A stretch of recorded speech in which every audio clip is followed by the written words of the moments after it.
Dear students, आज का जो वीडियो लेक्चर है उसका जो हेडिंग है, आपको ये भी जेनेटिक्स का एक बहुत इंपॉर्टेंट टॉपिक है।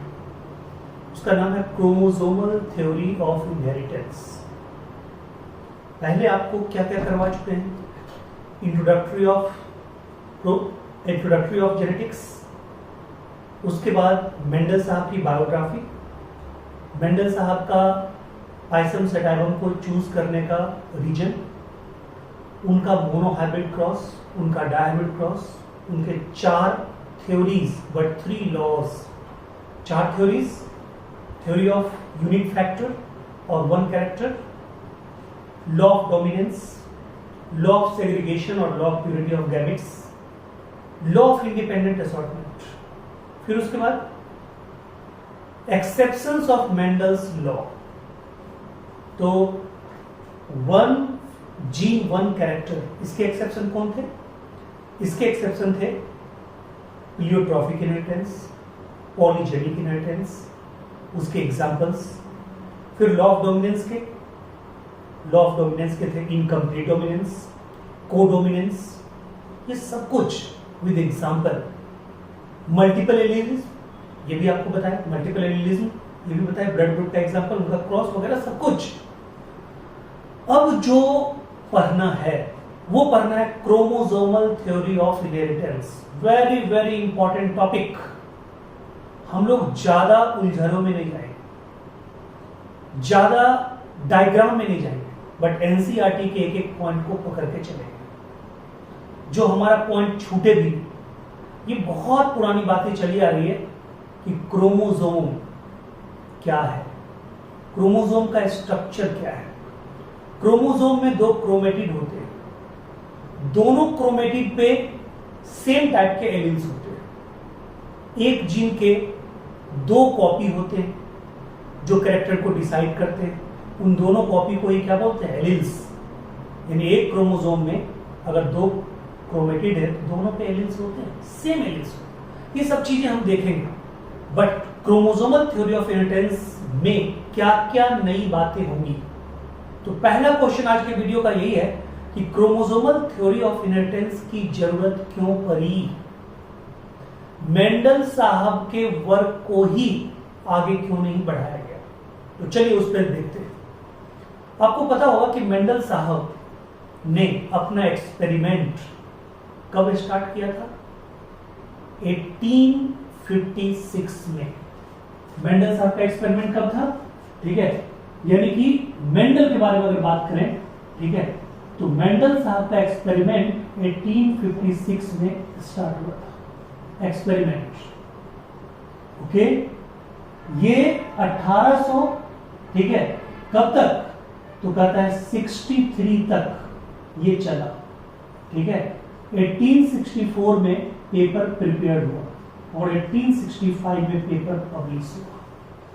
पेपर पब्लिश हुआ, ठीक है।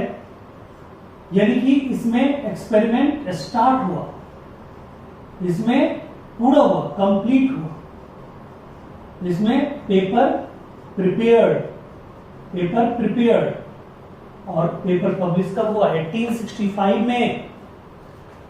अब सोचिए 1865 से लेके 1900 तक इनका जो भी थ्योरी था, बाद में जिसको हम लॉ के रूप में जाने, वो थ्योरी अननोटिस्ड था, वो थ्योरी हिडन रहा, वो थ्योरी मार्केबल नहीं हो सका।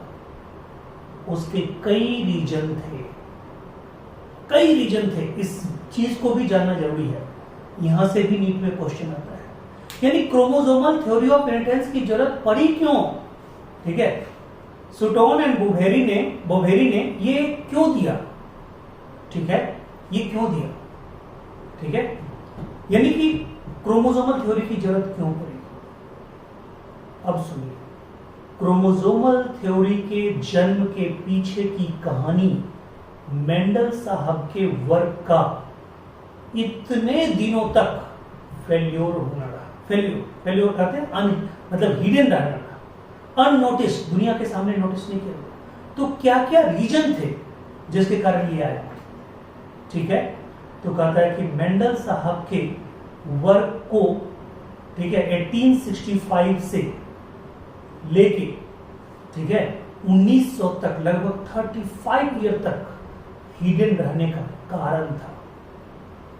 कई कारण में से एक कारण तो ये था कि जो मतलब उसको रिसर्च पेपर बोलते हैं, जिस बुक में उनका पब्लिशिंग होना था, ठीक है, पब्लिश हुआ उस बुक का, ये उस मतलब क्या उसको बोलिएगा, रिसर्च पेपर का जो प्रोसीडिंग था, जो सर्कुलेशन जो था, वो बहुत लिमिटेड था। उसमें उतना पब्लिसाइज नहीं हो पाया इनके वर्क का। तो कहता है कि नाम क्या था, proceeding of Brunn natural science society, ठीक है। देखिए, proceeding of Brunn natural science society, याद रखिएगा, ये था उनका पेपर। इसकी पब्लिकेशन, इसका सर्कुलेशन बहुत लिमिटेड था, लिमिटेड सर्कुलेशन था।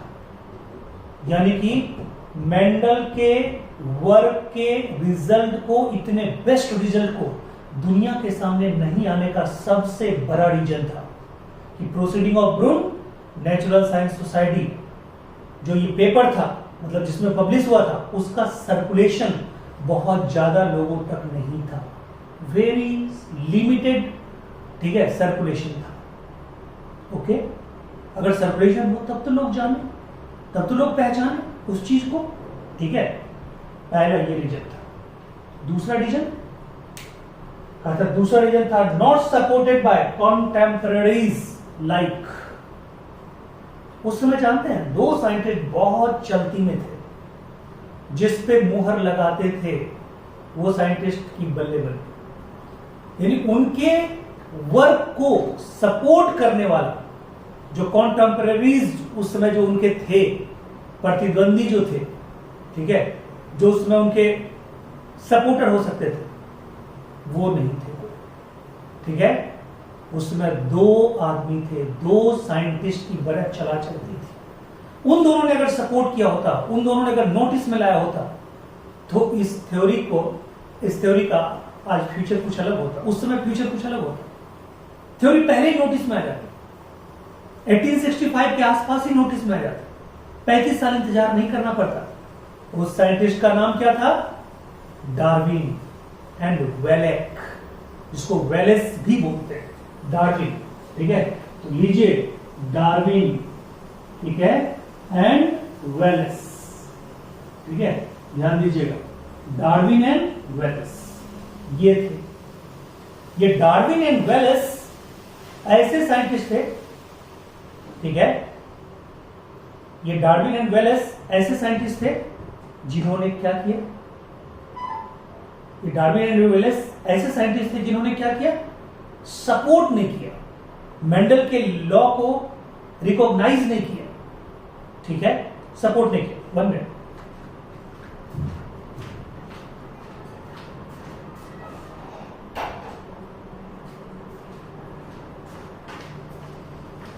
सॉरी, यानी कि वो मेंडल के लॉ को सपोर्ट नहीं किया। कौन, डार्विन और वेलेक। क्लियर है पॉइंट, ठीक है। अब कहता है कि एक और बार, मैंने आपको बताया था इंट्रोडक्टरी क्लास में, मेंडल साहब एक्चुअल में मैथमेटिक्स के बहुत बड़े ज्ञाता थे। मेंडल साहब एक्चुअली में स्टैटिक्स को अप्लाई किए थे बायोलॉजी के क्षेत्र में।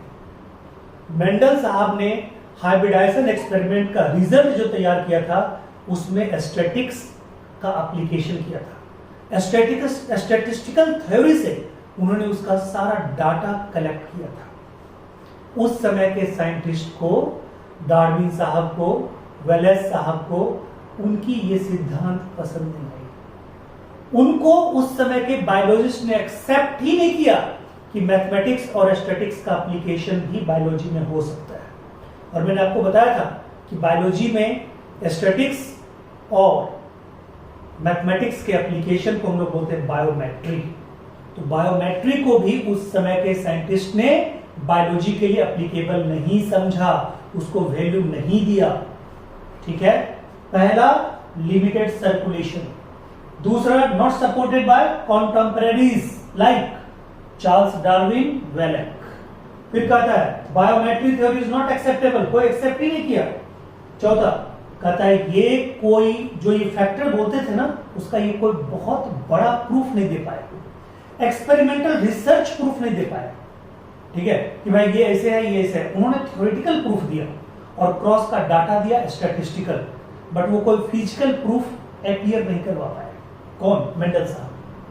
और सबसे बड़ा क्या था मालूम है? सबसे बड़ा चीज क्या था मेंडल साहब का? कि उनके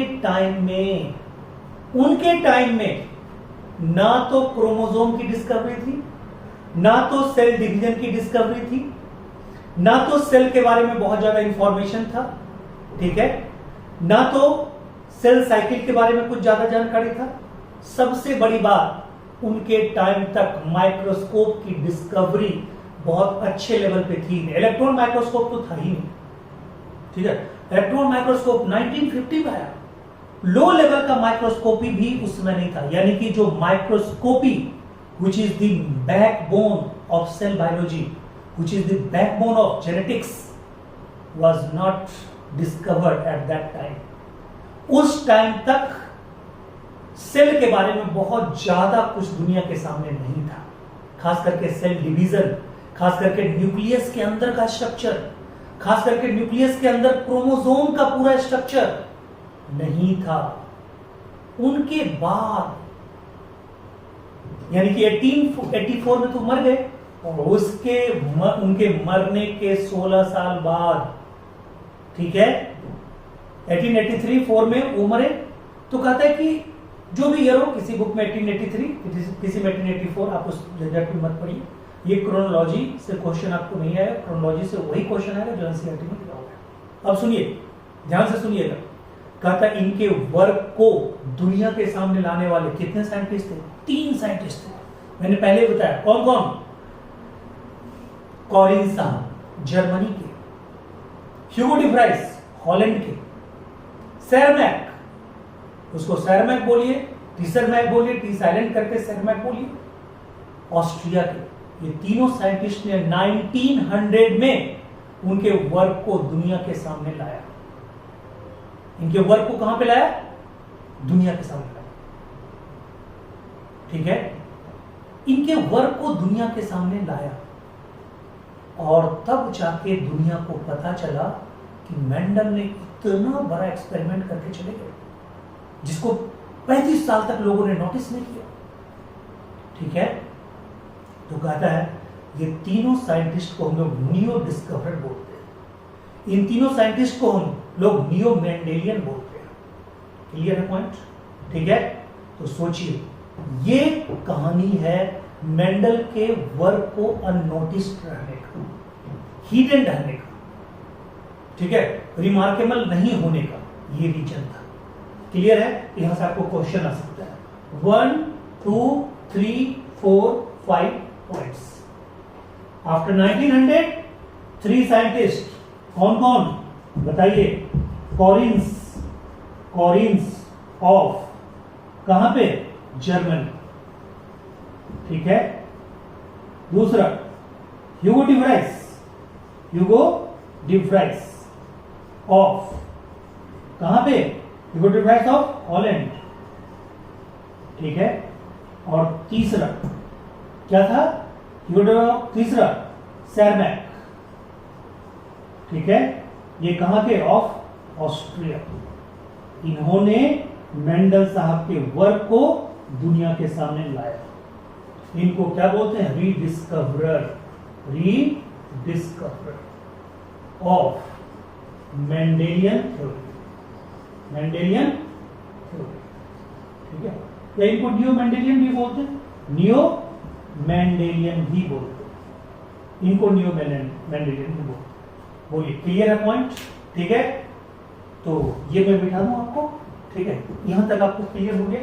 चलो अब देखिए, ये मैं इसको आप नोट कर लीजिएगा, बहुत ही इंपॉर्टेंट पॉइंट्स, इसलिए मैंने इनवर्टेड कॉमा में इसको रखा है। क्लियर? चलिए अब देखिए, ठीक है, ध्यान दीजिए।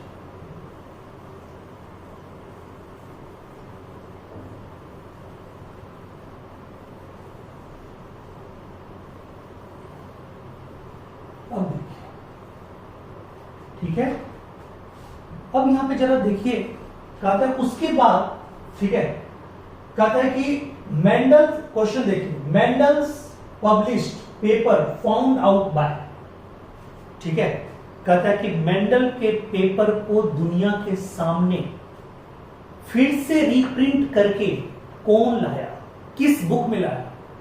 कहता है एक फ्लोरा बुक था।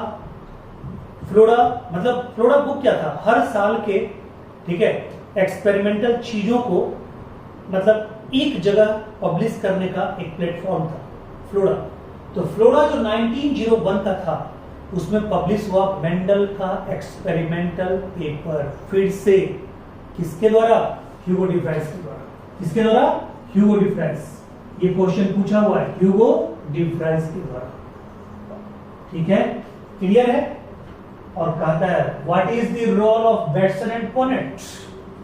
कहता है बेटसन एंड पनेट ने ही इनके एक्सपेरिमेंट को मॉडर्न एक्सपेरिमेंट से मिलाया और बोला कि क्रोमोसोम पे जो रोल था जीन का, ए फैक्टर, मतलब मेंडल साहब ने जो फैक्टर टर्म यूज किया वही तो जीन था।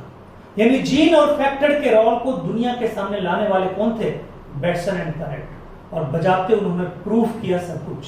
इसलिए बेटसन पनेट को एक रिस्पेक्ट देते हुए जो आप स्क्वायर बनाते हैं, उनको उसका जो नाम पर है पेनेट स्क्वायर, इन्हीं के नाम पर है। क्लियर है पॉइंट? ठीक है, चलिए अब देखिए, can you tell which of the column, चलो ये तो मैं बाद में भी देखूंगा, ठीक है, ये मैं बाद में देखूंगा। अब देखिए, कहता है यहां पे, कहता है मैंने आपको क्या बताया, 1902 में माइक्रोस्कोपी के नए नए रिजल्ट दुनिया के सामने आने लगे। तो जानते हैं 1902 में न्यूक्लियस को बहुत बेहतरीन तरीके से ऑब्जर्व किया गया। आपको पता है कि न्यूक्लियस के न्यूक्लियोप्लाज्म में सारे के सारे क्रोमोसोम्स प्रेजेंट होते हैं। जो क्रोमोसोम प्रेजेंट होते हैं, अगर क्रोमोसोम का डायग्रामेटिक रिप्रेजेंटेशन आप अगर देखते हैं, उसको बोलते हैं आइडियोग्राम। डायग्रामेटिक रिप्रेजेंटेशन को क्या बोलते हैं? आइडियोग्राम। उसको बोलते हैं आइडियोग्राम, ठीक है। और जो उनका, ठीक है, मॉर्फोलॉजिकल रिप्रेजेंटेशन होता है, उसको क्या बोलते हैं? कैरियोटाइप, ठीक है। ये आइडियोग्राम और कैरियोटाइप का कंसेप्ट दुनिया को तब पता चला जब 1902 में न्यूक्लियस के अंदर, ठीक है, एक डार्क बॉडी, ठीक है, देखा गया। डार्क बॉडी देखा गया जो कि कलर्ड था। क्या था? कलर्ड डार्क बॉडी देखा गया। उसी का नाम पड़ा क्या? क्रोमोसोम। किसके द्वारा? वाल्डेयर के द्वारा। वाल्डेयर के द्वारा उसी का नाम पड़ा क्रोमोसोम, वाल्डेयर के द्वारा। क्लियर है पॉइंट? तो ये वाल्डेयर साहब थे जिन्होंने क्रोमोसोम का डिस्कवरी किया। उसके बाद सब कुछ, यानी क्रोमोसोम के, कैरियोटाइप, आइडियोग्राम, सब के बारे में धीरे धीरे दुनिया को नॉलेज हुआ, क्योंकि वही 1900 से लेके 1950 का ऐसा दौर था जिसमें सारे माइक्रोस्कोप दुनिया के सामने लाए गए जिनकी मैग्निफिकेशन पावर ठीक ठाक थी। आपको पता होगा प्रेजेंट में अगर हम बात करें इलेक्ट्रॉन माइक्रोस्कोपी की, उसमें 1 लाख गुना ज्यादा मैग्निफिकेशन पावर के साथ आप किसी ऑब्जेक्ट को, ठीक है, डिस्टिंग्विश कर सकते हैं, ठीक है। बट उसमें नॉन लिविंग डेड चीजों को देखा जा सकता है। अगर लिविंग चीज को आपको देखना है, उसी पावर से फेज कॉन्ट्रास्ट माइक्रोस्कोप का यूज आप कर सकते हैं, जिसका खोज जर्नाइक नामक साइंटिस्ट ने किया है। क्लियर है पॉइंट? ठीक है। अब देखिए, कहता है कि उस टाइम, ठीक है, उस टाइम सेल साइकिल के बारे में बहुत चीज दुनिया को पता चला, क्योंकि सेल डिवीजन का खोज किया गया। और आपको पता है कि सेल डिवीजन सेल साइकिल का एक पार्ट है। क्रोमोसोमल थ्योरी ऑफ इनहेरिटेंस को असली रूप देने से पहले, अमली जामा पहनाने से पहले कहता है कि क्रोमोसोम के मूवमेंट के बारे में, क्रोमोसोम के डिवीजन के बारे में, क्रोमोसोम के नंबर के आधार पर डिवीजन, क्रोमोसोम के स्ट्रक्चर के आधार पर डिवीजन, क्रोमोसोम का डबलिंग, मटेरियल का डबलिंग होना, ये सब के बारे में जानकारी किसके द्वारा प्राप्त हो सकती थी? सेल डिवीजन के द्वारा, सेल डिवीजन के द्वारा, सेल साइकिल के द्वारा। आपको पता है सेल साइकिल एक कंप्लीट साइकिल है जिसमें दो डिवीजन के बीच भी एक फेज होता है, और उस फेज का क्या नाम है? इंटरफेज। क्या नाम है? इंटरफेज। और उस इंटरफेज में मैंने क्या बताया था? लॉन्गेस्ट फेज तो सेल साइकिल का है ही, उसमें 3 पार्ट होते हैं, G1, S, G2। G1 में हमने G0 भी बताया था, जो एग्जिट फेज है, जो इनएक्टिव फेज है, जिसमें सेल डिसाइड करता है कि हमें क्या करना है। अगर उसको नहीं जाना आगे तो वो क्विट कर जाता है, वो एग्जिट फेज है, वो इनएक्टिव फेज है, G1 में है। और हमने बताया था कि सारे के सारे सेल ऑर्गेनेल्स डबल हो जाते हैं लगभग, ठीक है। सिर्फ प्रोटीन या प्रोटोप्लाज्म का जो डबलिंग होता है उसका कुछ चांस बचा रहता है G2 के लिए। और डीएनए का डबल होना, हिस्टोन प्रोटीन का डबल होना, सेंट्रियोल का डबल होना, ये तीनों काम किसमें होता है? एस फेज में होता है। तो इसका नॉलेज भी, यानी सेल साइकिल के इंटरफेज में, ठीक है, इंटरफेज में भी क्या? एस फेज में, ठीक है, क्या होता है? क्रोमोसोमल मटेरियल का डबलिंग होता है। क्रोमोसोमल, ठीक है, मटेरियल का क्या होता है? डबलिंग होता है। डबलिंग होता है, मटेरियल का डबलिंग होता है। ध्यान देने की बात है दोस्तों, ये मटेरियल का डबलिंग हो रहा है, ना कि नंबर का, ठीक है, not of number, not of number. Number की डबलिंग नहीं होती है, याद रखिएगा, नंबर डबल नहीं होता, ठीक है, सिर्फ क्या होता? मटेरियल डबल होता है। यानी उसके पहले अगर डीएनए के अमाउंट को आप 2n बोलते हैं तो एस फेज के बाद उसको 4n बोलते हैं। क्लियर है पॉइंट? याद रखिएगा, यहां से क्वेश्चन आता है। क्रोमोसोम का नंबर नहीं बढ़ेगा, उतना ही रहेगा। एक्चुअली में वहां क्रोमेटिड अपना दूसरा पार्टनर बना लेता है। तो बताइए, chromosome is made up of nucleic acid and protein. Nucleic acid में भी क्या? डीएनए। प्रोटीन में क्या? हिस्टोन। तो कहता है डीएनए भी यहां पे डबल होता है और प्रोटीन भी यहां पे डबल होता है। इसलिए क्रोमोसोमल मटेरियल पूरा का पूरा डबल ही यहीं पे होता है। क्लियर है पॉइंट? ठीक है। तो कहता है न्यूक्लियस के अंदर, न्यूक्लियोप्लाज्म के अंदर कलर्ड बॉडी का होना, डार्क कलर बॉडी का होना, यानी क्रोमोसोम की डिस्कवरी एक माइलस्टोन मतलब साबित हुआ। उसके बाद क्रोमोसोम का मूवमेंट इन मेटाफेज स्टेज, ठीक है। फिर क्रोमोसोम का बंटवारा इन एनाफेज 1, क्रोमेटिन का बंटवारा इन एनाफेज 2, ठीक है। क्लियर? कहता है कि pairing of chromosome in prophase 1, specially in zygotene stage, ठीक है।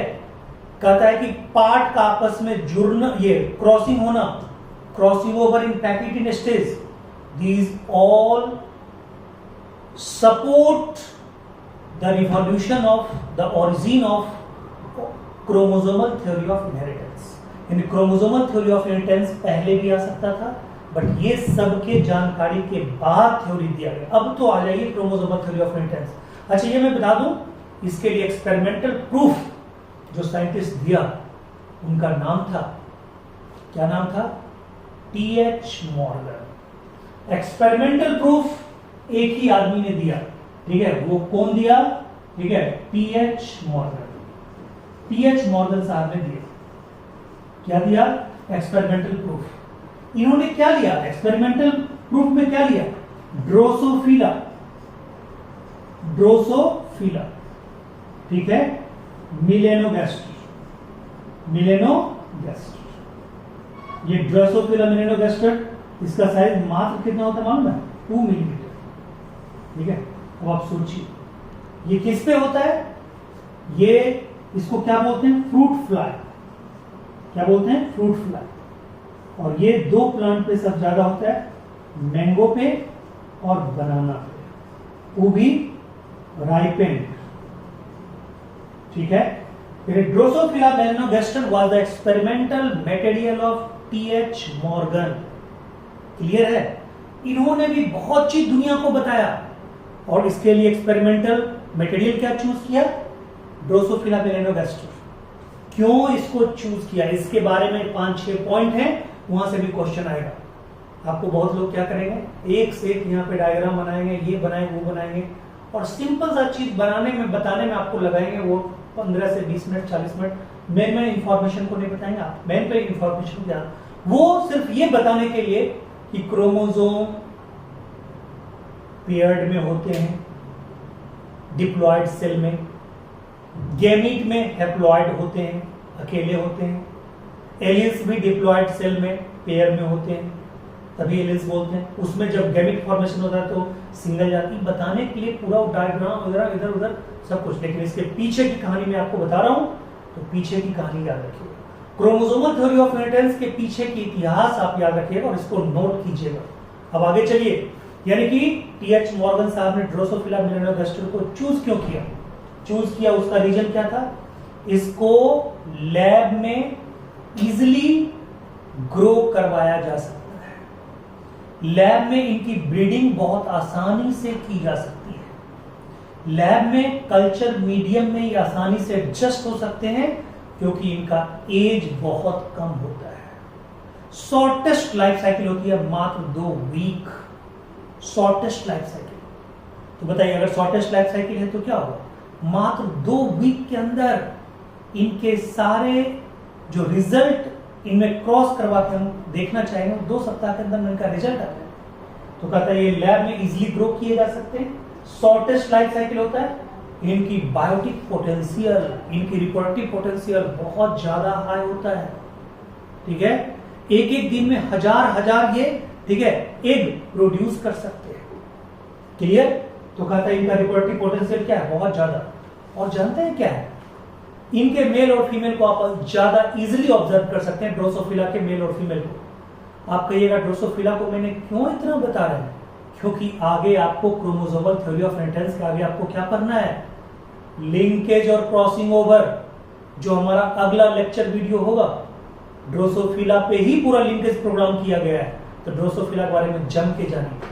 ये ड्रोसोफिला मेलानोगास्टर फ्रूट फ्लाई है, ये राइपेंड बनाना, राइपेंड मैंगो पे सबसे ज्यादा पाता है, मात्र 2 मिलीमीटर का होता है, मात्र 2 सप्ताह इसका लाइफ स्पेन होता है, शॉर्टेस्ट लाइफ स्पेन होता है, लैब में इजिली कल्चर किया जा सकता है, ग्रो किया जा सकता है, इनकी एक्सपेरिमेंटल रिजल्ट बहुत जल्दी आ जाएगी, इनका रिप्रोडक्टिव पोटेंशियल या बायोटिक पोटेंशियल बहुत ही फास्ट होता है, बहुत ज्यादा होता है, कम समय में बहुत ज्यादा अंडे देते हैं, और ये रिमार्केबल बहुत जल्दी होते हैं ऊपर ऊपर।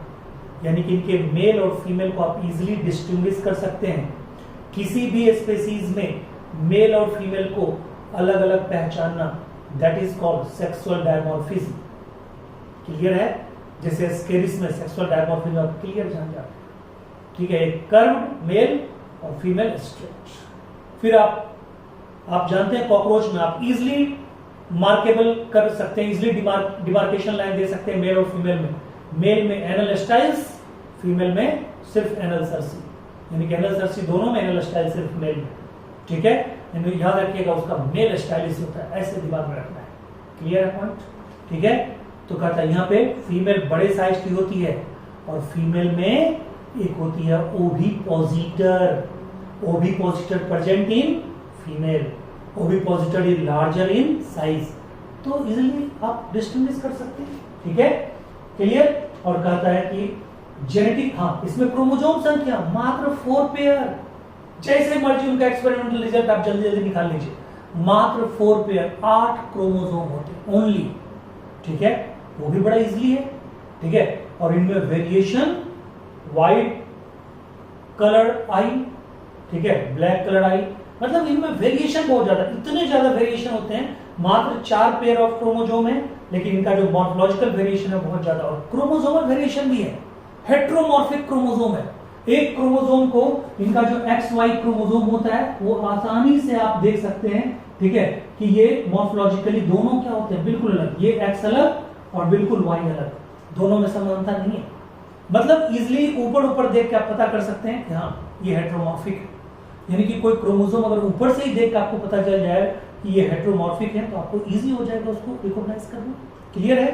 तो ये सब एक्सपेरिमेंटल, ये सब पॉइंट है, इसको जरूर नोट कीजिएगा, ठीक है।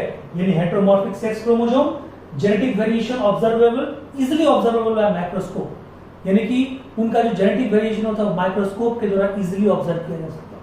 ये सारे पॉइंट को आपको नोट करना है। क्लियर है पॉइंट? ये सारे पॉइंट नोट करना है। मैं इसको ही मिटा दूं, ठीक है। अब है, ठीक है, चलिए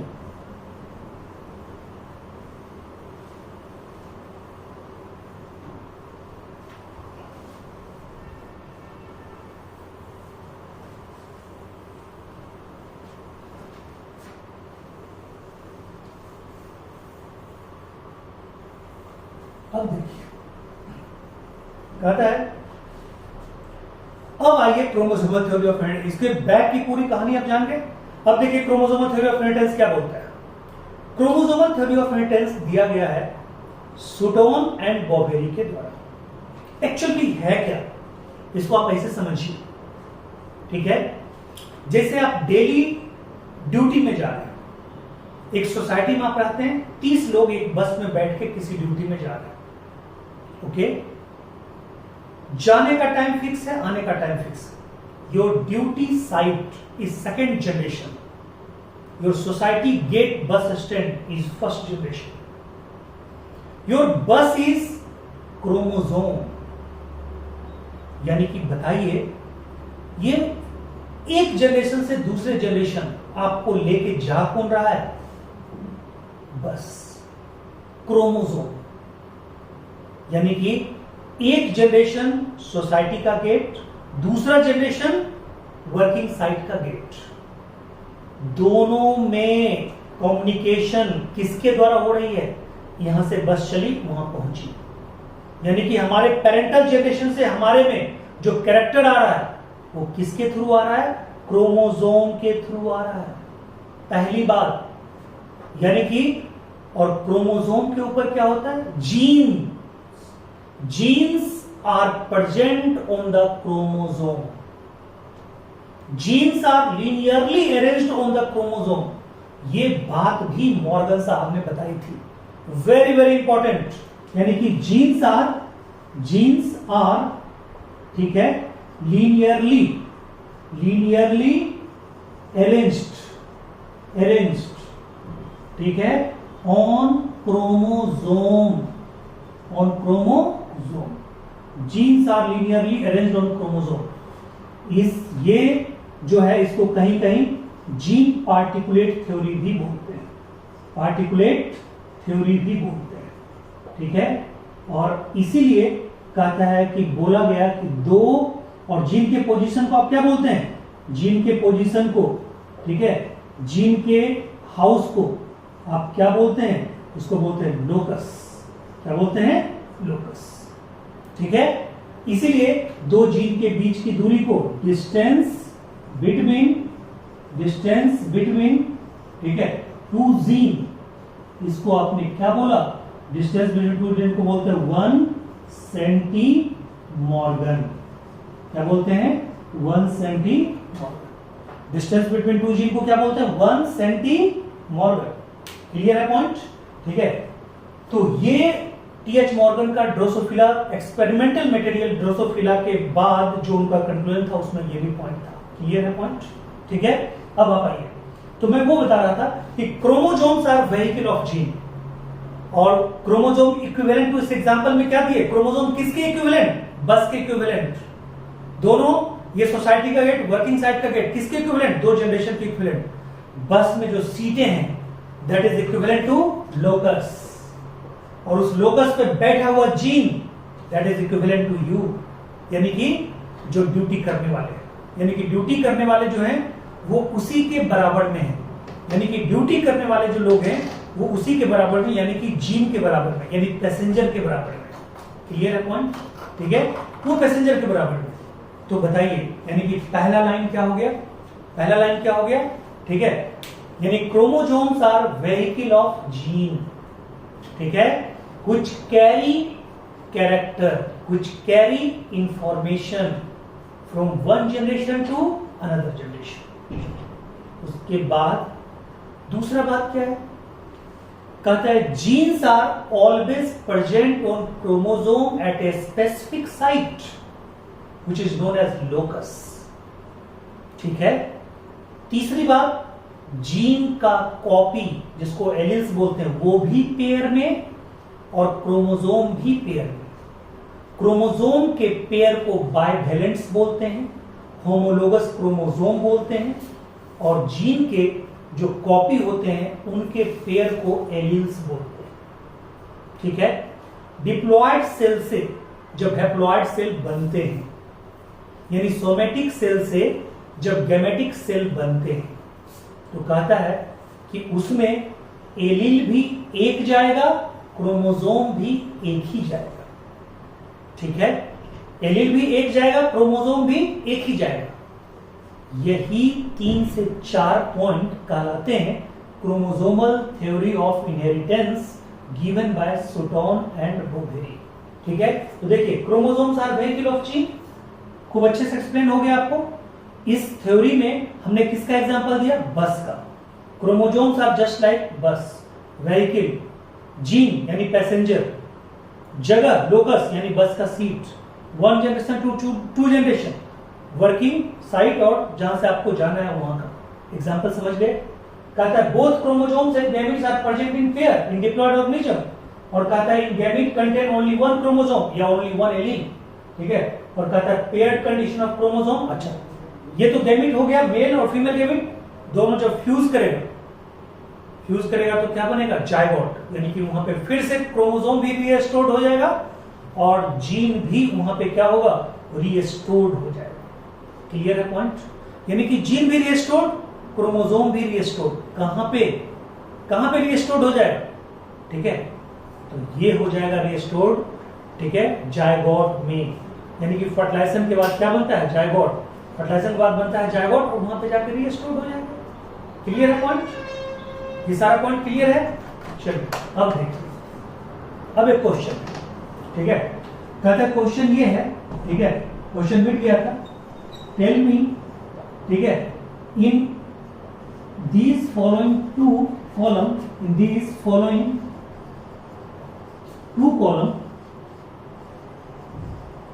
ठीक है, which column represent जीन और क्रोमोसोम। ये एनसीईआरटी में ये पूरा का पूरा डिस्क्रिप्शन है और ये आपको एनसीईआरटी से तैयार करना पड़ेगा। एनसीईआरटी के बुक में भी यही चीज है, एनसीईआरटी के हर कॉलम को आपको तैयार करना है। एनसीईआरटी के 2 कॉलम है, देखिए एक कॉलम में वहां पे दिया हुआ है ये 3 लाइन, एक कॉलम में दिया हुआ 3 कॉलम। आपको बताना है कि कौन से कॉलम रिप्रेजेंट करता है क्रोमोसोम को और कौन से कॉलम रिप्रेजेंट करता है जीन को। क्लियर है? पहले तो ये मैं बता दूं, जीन और क्रोमोसोम दोनों एक दूसरे के दोस्त हैं, दोनों एक दूसरे के जिगरी दोस्त हैं। अंतर यह है कि जीन अपने दोस्त के घर में रहता है, यानी क्रोमोसोम के घर में रहता है। क्रोमोसोम के पास बहुत कमरे हैं, उसी हर कमरे में अलग अलग जीन रहते हैं। ठीक है, क्लियर है पॉइंट? तो ध्यान दीजिएगा, जीन ऐसा भी तो हो सकता है कि एक कमरे में 2 जीन हो, एक लोकस पे 2 जीन हो, ठीक है, 2 डिफरेंट टाइप ऑफ जीन हो, तो उसको हम लोग लिंक्ड जीन बोलेंगे। क्या बोलेंगे? Linked gene. यहां से देखिएगा, यही की मॉलिक्यूल है आपको पकड़ने का। यहां पे देखिए, कहता है कि अभी नहीं पता कि कौन सा क्रोमोसोम है कौन सा जीन है, दोनों में नहीं पता, बिल्कुल नहीं पता कि कौन सा क्रोमोसोम है कौन सा जीन है, बिल्कुल भी नहीं पता। तो कहता है इधर क्रोमोसोम इधर जीन, इधर जीन इधर क्रोमोसोम, कुछ भी हमें नहीं पता, इधर जीन है इधर क्रोमोसोम। देखिए कैसे आप पता कीजिए। पहला अकर्स इन पेयर, दोनों पेयर में रहता है, क्रोमोसोम भी पेयर में, जीन भी पेयर में। यहां पे देखिए, segregate at the time of gamete formation such that only one each pair, ठीक है, ट्रांसमिटेड टू द गैमेट। अगर 21वां क्रोमोसोम 2 है ग्राफियन फॉलिकल में, यानी कि ओवेरियन फॉलिकल में, ठीक है, यानी कि जो आप लेते हैं ओवेरियन फॉलिकल, या उधर जो स्पर्मेटोगोनियल सेल या oogonial सेल, oogonial सेल बोलिए, oogonial सेल में अगर 46 क्रोमोसोम है, उधर भी स्पर्मेटोगोनियल सेल में 46 क्रोमोसोम है, तो 23 एक में जाएगा, 23 एक में जाएगा। क्लियर है? यानी equal number of division of chromosome होता है। एलील भी इक्वली डिवाइड करता है, कैपिटल टी स्मॉल टी, एक जाएगा एक में, एक जाएगा दूसरे गैमेट में।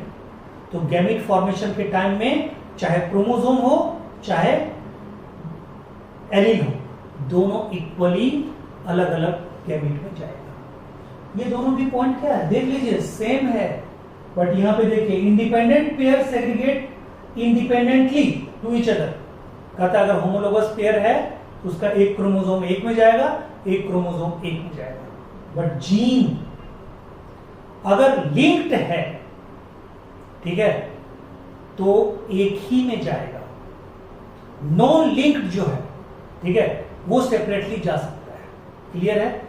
यानी कि जीन में अगर बात करेंगे तो ये लिंक्ड और नॉन लिंक्ड जो मामला है यही यहां पे डिस्टिंग्विश कर देगा। ठीक है? यानी कि दो दोस्त अगर लिंक्ड है तो जहां जाएगा एक साथ जाएगा, जीना भी साथ, मरना भी साथ, चलना भी साथ, वहीं पे पकड़ में आ जाएगा। यानी कि जो लिंक्ड होते हैं वो जीन ही होते हैं। तो ये जो कॉलम है, one pair segregate independently to another pair, कहता है कि लिंक्ड होगा तो साथ जाएगा, लिंक नहीं होगा तो अलग अलग जाएगा। तो ये जो लिंक्ड और अनलिंक्ड वाला जो बात है यही बताता है कि ये कॉलम किसका है। ये कॉलम है जीन का और ये कॉलम है किसका, क्रोमोसोम का। ठीक है?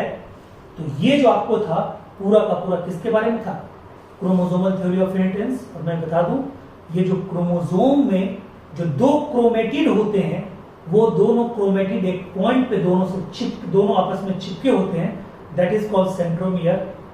that is covered by a trilamellar protein known as kinetochore, kinetochore, ठीक है, ट्राइलेमुलर, ठीक है, प्रोटीन, ट्राइलेमुलर प्रोटीन, जिसको हम लोग क्या बोलते हैं, सेंट्रोमियर या प्राइमरी कॉन्स्ट्रिक्शन। ठीक है? तो कहता है ये होता है, ये क्रोमेटिड, ये यहां पे अगर ए है एलील तो यहां भी ए होगा, यहां पे अगर बी है तो यहां भी बी होगा, यहां सी है तो यहां सी होगा।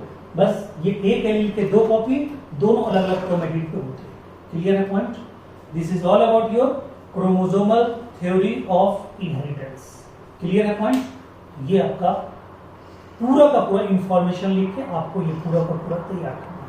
अगला जो टॉपिक होगा वो होगा हमारा लिंकेज और क्रॉसिंग होगा, उसमें थ्योरी पूरा होगा, न्यूमेरिकल भी होगा। Thank you so much.